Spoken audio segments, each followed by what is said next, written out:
제 딸과 이제 자전거를 처음 타보는 날이었습니다. 여러분들도 이제 우리 남정 성도님들께서도 아이들 이제 자전거 이렇게 태워 보셨잖아요. 네 발 자전거 탈 때는 아빠의 도움이 필요가 없어요. 그냥 태워가지고 보내면은 뭐 뒷바퀴에 이 보조바퀴가 달려 있으니까 이렇게 뭐 좌우로 움직여도 넘어지지 않고 잘 타거든요. 근데 문제는 이제 네 발 자전거가 시시해질 때요. 네 발 자전거 타다가 옆에 두 발 자전거 아저씨가 휙 지나가면 자기도 저렇게 타고 싶거든요. 그러니까 두 발 자전거로 쌩쌩 달리는 사람들 보면 이제 신기하다가도 자신도 이제 그거 타고 싶다라는 거죠.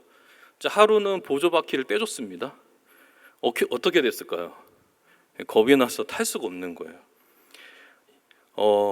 이렇게 설명을 해주면 되지 않을까요? 잘 봐봐. 왼발로 우선 버티고 서는 거야. 그리고 앞으로 밀면서 왼발을 페달 위에 올려. 그리고 오른발잡이니까 네가 오른발을 밀면은 자전거가 앞으로 나갈 거야. 그때는 전방 15도야. 정렬을 보고 이제는 어깨 핸드 흔들지 말고 곡장 페달을 밟으면 나갈 거야. 아무리 설명해도 안 되죠. 이론으로 되는 게 아닙니다. 그때 제일 좋은 방법이 아빠가 뒤에서 잡아주는 거예요. 저도 똑같이 잡아줬거든요. 한쪽으로 넘어지려고 할 때 간단합니다. 아빠가 손을 잡고 있다가 힘만 딱 주면은 넘어지지 않아요. 좀 힘들긴 하죠. 왜냐하면 이제 속도가 나면 그 붙잡고 뛰어야 되니까 같이. 한참 뛰는 건 힘들긴 하지만 어느 순간 이제는 아이가 핸들을 잡고 균형을 잡고 전방 15도 바라보면서 뛸 수 있는 요령이 생기면 이제는 이 아이는 자유를 누리죠. 아빠가 붙잡아줬던 그 느낌, 그 기억, 그리고 아이가 넘어지지 않도록 자유롭게 탈 수 있는 그런 일들이 이제 생기는 거죠. 두 발 자전거를 탈 줄 모르는 아이가 나 혼자 타보겠다고 아이가 이렇게 얘기하면 어떨까요? 아빠 이제 손 놔봐.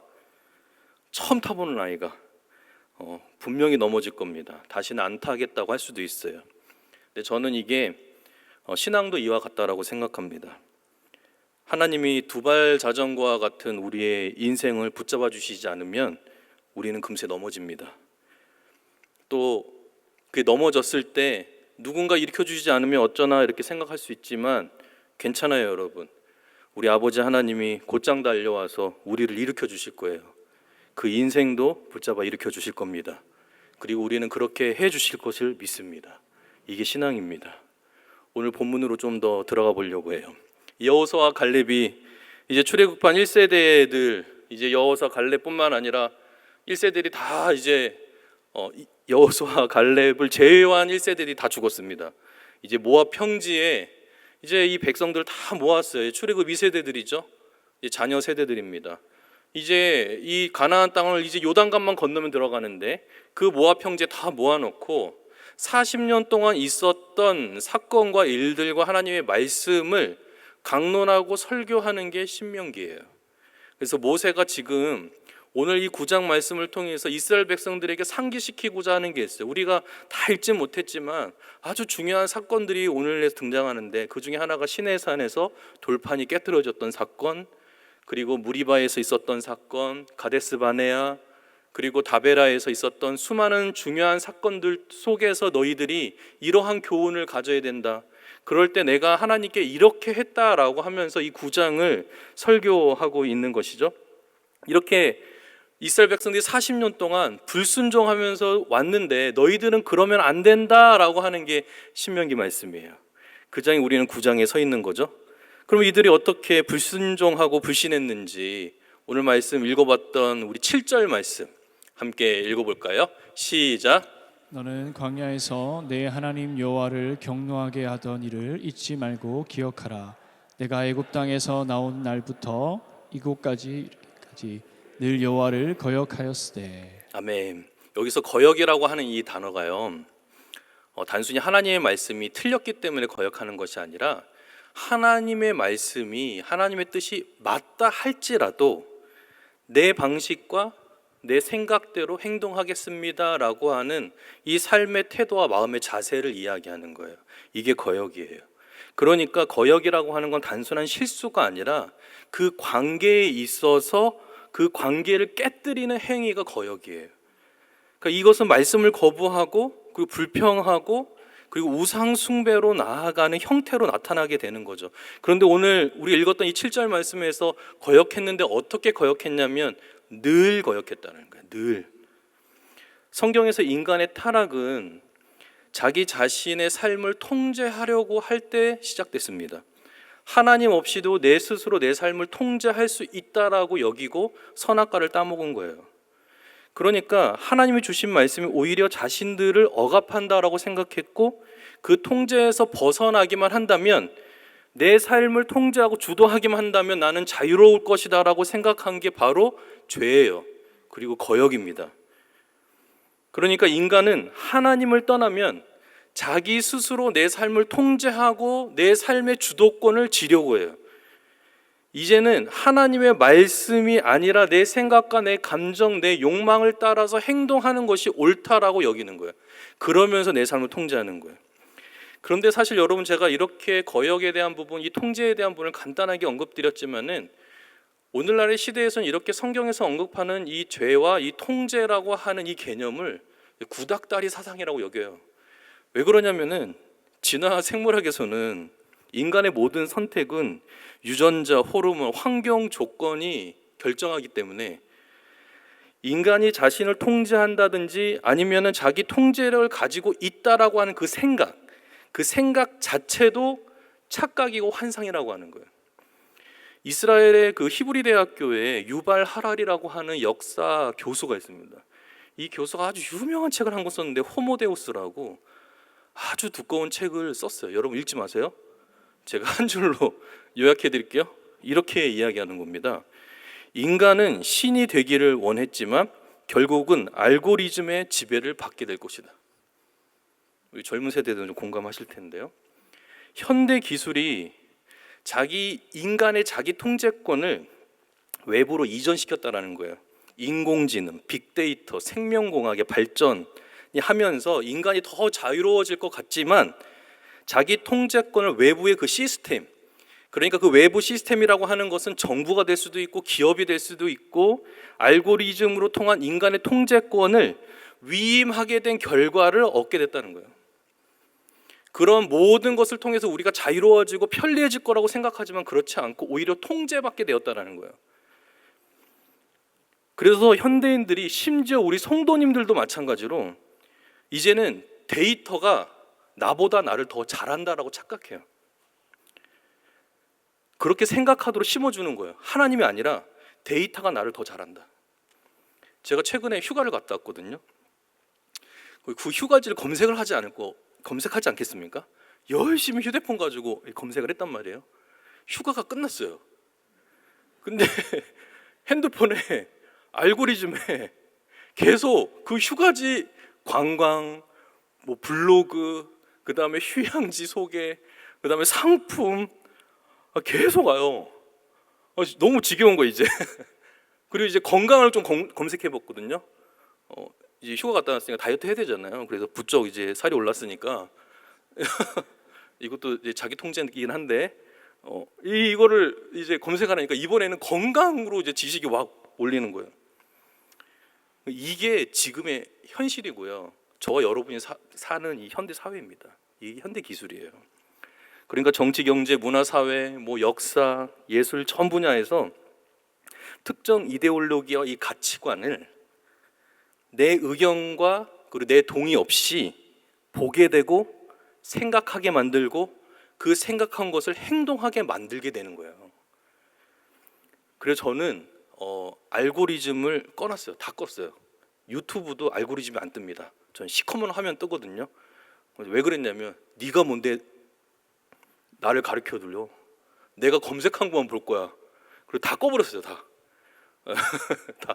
저희 집에 온 가족이 다 껐어요. 내가 보기 원하지 않는데 보게 하고요. 내가 생각하고 싶지 않은데 생각하게 만드니까 이제는 알고리즘이 나를 지배하는 것 같은 거예요. 그리고 그렇게 판단하는 거. 아, 내가 좋아하는 게 이거구나. 심지어 여러분 어느 정도냐면요. 제가 챗 GPT를 좀 사용해 봤거든요. 근데 그걸 레이어를 이제 잘 쌓아서 쓰면 굉장히 좋은 데이터를 만들 수가 있는데 한 번은 한 목사님이 알려주시는 거예요. 목사님, 그 챗 GPT한테 물어보세요. 목사님 유형이 뭔지. 그 AI가 말해준다는 거예요. 당신의 이 원하는 글 그리고 보려고 하는 거, 검색하는 거, 데이터를 원하는 거, 그런 걸 조합해 보니까 저는 ENTP예요. 이제 알고리즘이 저를 판단하고 알려줘요. 원하는 걸 제공해 준다는 거죠. 이러한 현대 기술의 발전과 사회적 환경이 있잖아요. 하나님 없이도 스스로 살아갈 수 있다라고 만드는 거예요. 근데 이게 성경에서는 죄라고 하는 거예요, 여러분. 인공지능, 빅데이터 자체가 죄는 아니지만 다른 것을 의지하고 의존하고 스스로 내 통제권을 가지겠다고 하는 것, 그렇게 살아가는 모든 삶의 방식을 성경에서는 죄라고 얘기하고 그것이 거역하는 태도를 만들어낸다는 거예요. 여러분, 이 세상의 모든 인간은 하나님을 떠나서는 살 수 없는 존재로 만들어졌습니다. 아무리 현대기술이 발전하고요, 사회적 환경이 변한다고 해도 하나님은 여전히 살아계시고 우리의 삶을 섭리하시고요, 우리가 기도할 때 응답하시고 초자연적인 역사로 여러분들을 도우시는 분이에요. 그렇기 때문에 인공지능이나 빅데이터를 활용할 수는 있지만 그것을 의존하시면 안 돼요. 그것이 내 삶을 더 잘 섬기고 더 편안하게 해줄 거라고 믿으면 안 돼요, 여러분. 여러분, 모세가 광야로 도망갔을 때 그 사건을 기억하십니까? 모세 자신도 자신을 통제하려고 했고, 그리고 그 통제하려고 할 때 그 통제력을 상실했던 사람이에요. 자기 동족을 괴롭히는 걸 보고 돌을 들어가지고 그 이집트인을 돌로 쳐서 죽였습니다. 그리고 모래에 숨겼어요. 아무도 못 봤다고 생각했어요. 근데 그 다음날 동족들이 자기를 보고 너 사람 죽여서 모래에 숨겨놓은 거 내가 다 안다, 이렇게 얘기하는 거예요. 그렇게 40년을 떠돌다가 그의 80세에 주님께서 다시 그를 부르실 때 그 장면도 기억하세요? 떨기나무 아래에서 우리 하나님께서 그에게 요청한 것이 무엇이죠? 내 발에 신을 벗어라, 이렇게 말했어요. 신을 벗어라. 당연히 그가 모세가 섰던 그 땅이 거룩한 땅이기도 했지만 신을 벗음으로 인해서 하나님 앞에 포기와 항복을 우리 주님이 요청한 것이죠. 오늘 본문 말씀 25절 한번 읽어볼까요? 시작. 그때 여호와께서 너희를 멸하겠다 하셨으므로 내가 여전히 40주 40야를 여호와 앞에 엎드리고. 아멘. 여호와 앞에 엎드렸다라고 표현합니다. 이제 또 40년이 지나서 120세가 됐을 때 그의 모습은 무엇이냐면 하나님 앞에 엎드리는 거예요. 우리가 읽지 않았지만 18절 말씀도 이렇게 되어 있는데 제가 읽겠습니다. 그리고 내가 전과 같이 40주야를 여호와 앞에 엎드려서. 공동체에 어떤 문제와 위기가 있을 때 그가 했던 행동은 뭐냐면 엎드리는 겁니다. 항복하는 거예요. 하나님, 내 힘으로 할 수 있는 게 아무것도 없습니다. 이 민족을 이끌 능력도 없고요, 이들의 죄를 지어서 타락했을 때 내가 이들을 용서할 수 있는 것도 아무것도 없는데 하나님 도와주십시오. 그럴 때마다 하나님께서는 모세를 도우시고 회복시키셨고 공동체를 살려내셨습니다. 모세의 모습만 이렇게 보면 자신의 신발을 벗은 이후로 그는 하나님께 온전히 드린 삶을 살아가게 됩니다. 목사님, 공동체를 이끄는 리더니까 그렇게 기도할 수 있는 거잖아요 라고 생각할 수 있지만 그렇지 않아요. 그렇게 탁월한 리더십을 가졌음에도 그는 하나님께 온전히 엎드리고 하나님의 도우심을 구하고 있다는 거죠. 그렇기 때문에 여러분, 반쪽짜리 믿음이라는 건 없는 겁니다. 하나님께 온전히 드리지 않으면 우리는 온전한 성도의 삶을 살아갈 수가 없어요. 여러분이 하나님께 여러분을 온전히 맡길 때 하나님께서는 여러분들을 통해서 역사하시고 지금도 일하시는 분이십니다. 그런데 우리를 한번 돌아보자는 거죠. 왜 이렇게 안 되는 일이 많아요? 어려운 일이 왜 이렇게 계속 일어나죠? 우리 삶을 좀 면밀히 한번 들어봤으면 좋겠어요. 그리고 이렇게 한번 질문해 봤으면 좋겠어요.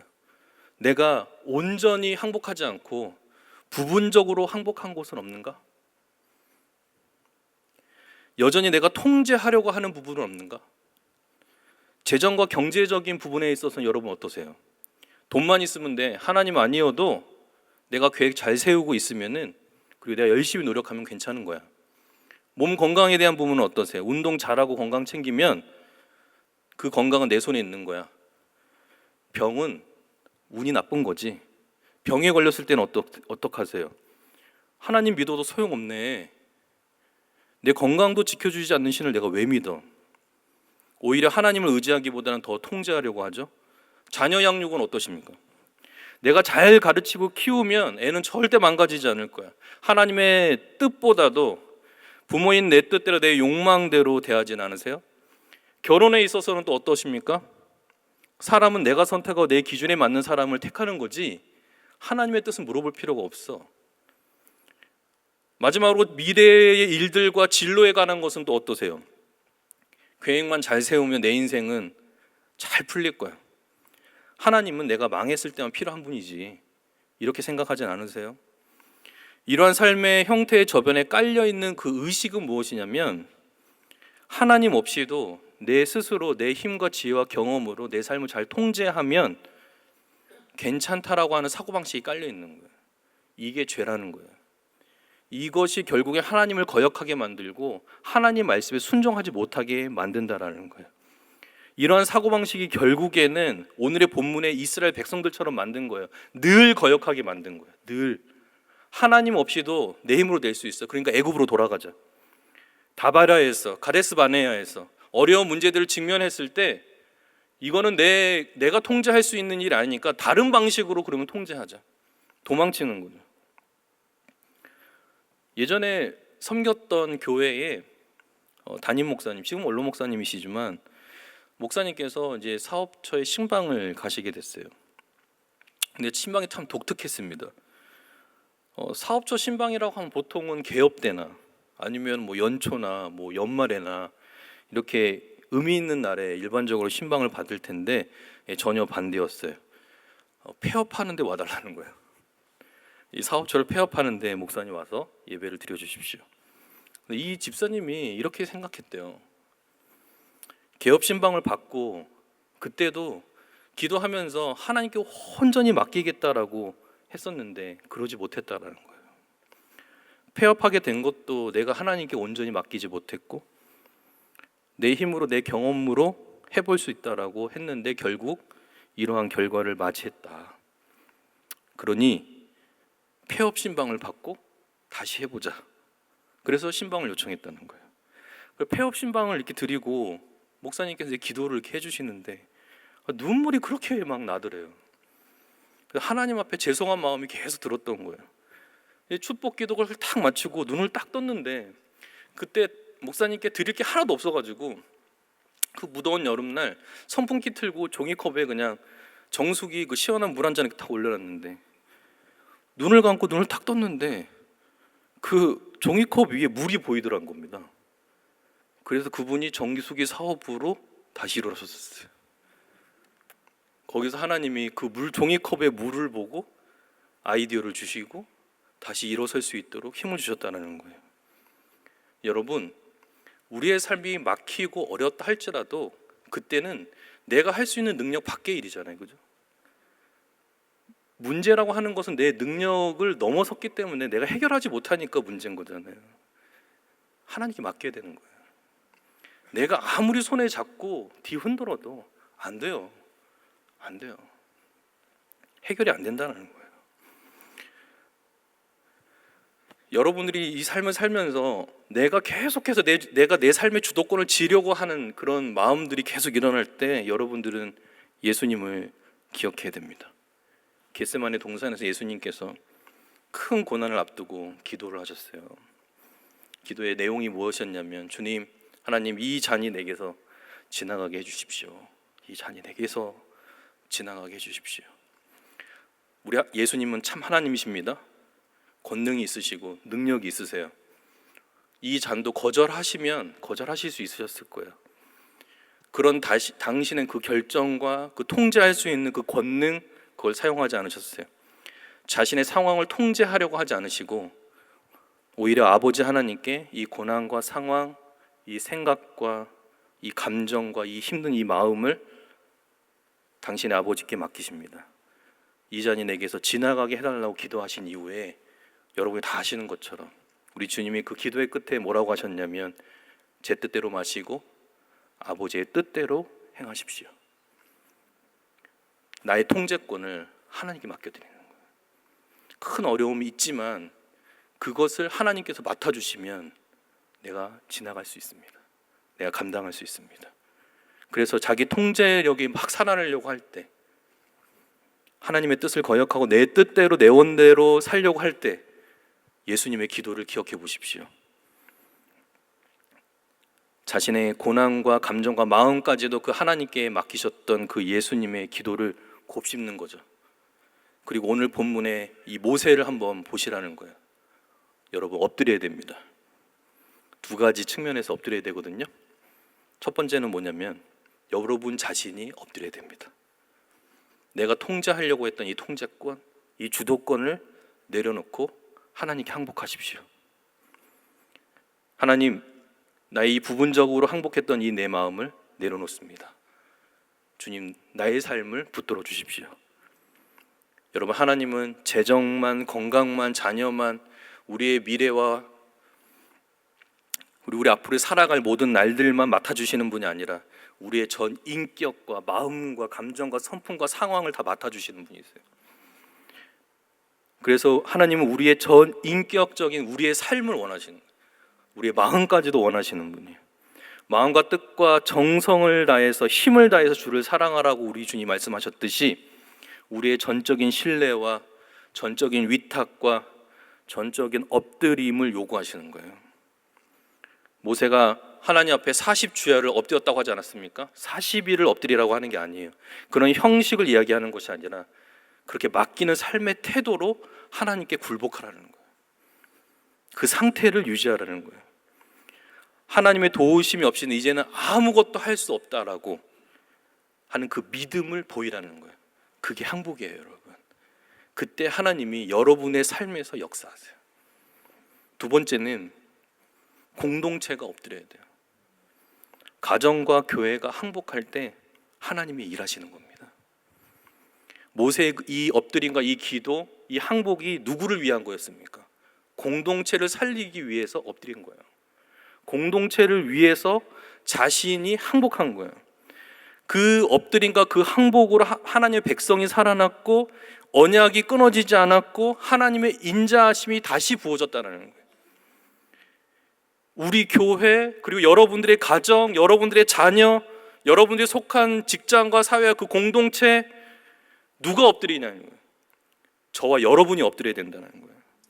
하나님, 내 가정을 통제해 주십시오. 하나님, 나의 삶을, 나의 교회를, 내가 속해 있는 이 사업처와 이 직장을 하나님 맡아주십시오. 아무도 엎드리는 사람이 없다고 한다면, 항복한 사람이 없다고 한다면 여러분 한 분이 항복하십시오. 그 한 사람을 통해서, 탁월한 리더를 통해서 역사하시는 것이 아니라 하나님께 두 손을 들고 하나님께 맡기고자 하는 그 항복한 그 한 사람을 통해서 여러분의 가정을 회복시키시는 거예요. 자녀를 일으키시는 거예요. 그 직장 가운데 소명과 비전을 주시고 일으켜 주시는 거예요. 그러니까 누군가가 기도하겠지, 누군가가 항복하겠지가 아니라 내가 엎드리면 된다. 그러면 여러분들이 속한 공동체가 회복된다는 것이죠. 내 뜻을 고집하지 않고 하나님의 뜻을 구하며 엎드리는 그 사람을 통해서 하나님은 오늘에도 역사하시고 그 역사를 이루신다는 겁니다.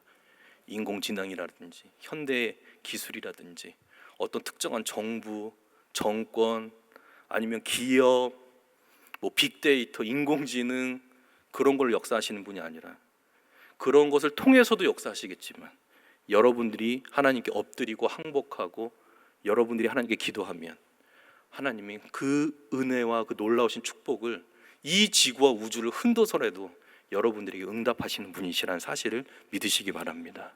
그럴 때 나의 통제권, 나의 주도권을 내려놓을 수 있고 하나님께서 일하시는 그 섭리를 붙잡을 수 있어요. 소원할 수 있고 기대할 수 있는 겁니다.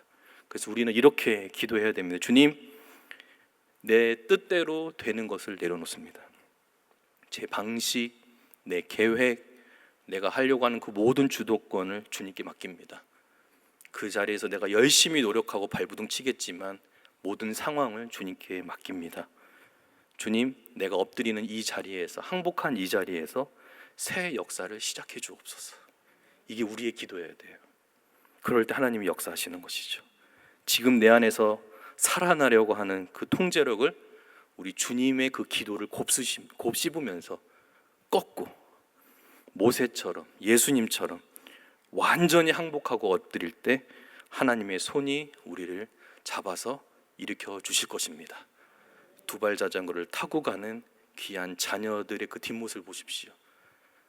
그 하나님도 우리를 통해서 그렇게 붙잡아 주시고 은혜를 주신다는 거예요. 여러분 지금 힘들고 어려울지라도 주님께 맡겨 보십시오. 지금 일하십니다. 지금 살아계십니다. 역사하십니다.